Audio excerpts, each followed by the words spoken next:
Kevin. For the first time, I am more Cherokee than you. That's because The drapes, right? the hurricane shutters up. Right. I'm looking over there. There's this older woman. I guess she's banished from smoking in the condo across the way here. So she comes out and like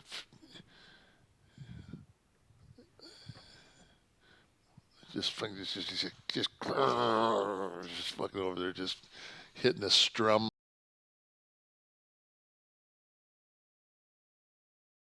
Finish this cigarette, and we're gonna execute you. Fuck. I saw a dude when I was having my kitchen floors redone right after we bought the house. Guy sent his workers over who were less articulate than he and maybe a little rougher around the edges. It was an Asian crew that was doing it. So I was smoking at the time.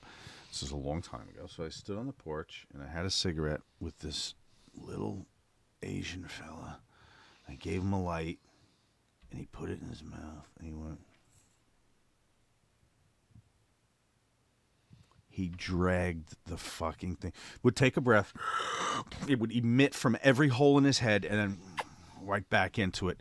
About 45 seconds, the damn cigarette was done. Dropped the butt, went back inside, went back to work. I remember when Rude first came from WWF to WCW, and he had the long robe, and this is when he cut his hair short, and he smoked cigarettes. Yes, he did. And he said he was backstage, and they'd play his music, and Medusa would walk to the ring with him. And he'd be smoking a cigarette. He'd fucking drag. It was just like he'd make love to that thing. Just you take that last drag, he'd fucking drop it, blow the smoke out of his nose like a dragon, and put the cigarette out with his boot, and then fucking kick the thing right open. Out. And you think, see, that's why people smoke, because that looked really cool. Right. And as he comes through the light, the spotlight picks him up. He's got the remnants of the smoke bellowing around him, and so.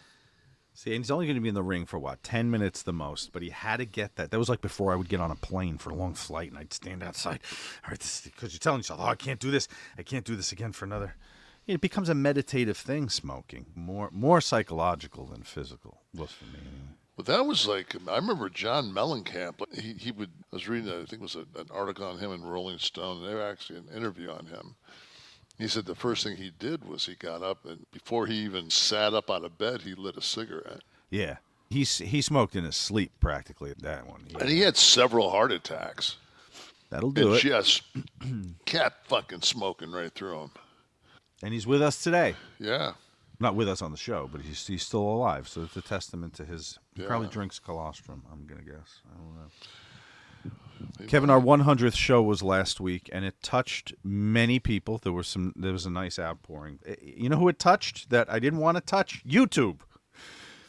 Because apparently our count of language and how many times certain words were said was enough to have our show demonetized last week.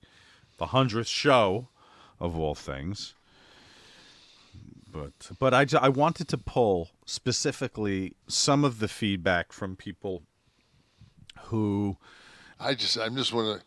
She's just come out and she's got pajamas on, and I swear to God she's got like a 120. I wish I could film this woman smoking cigarettes. The length is it's unbelievable, and she's looks like Joan Rivers. I got that going for me. What were the Moors? Were they called Moor? I think was the Moor was the brown ones.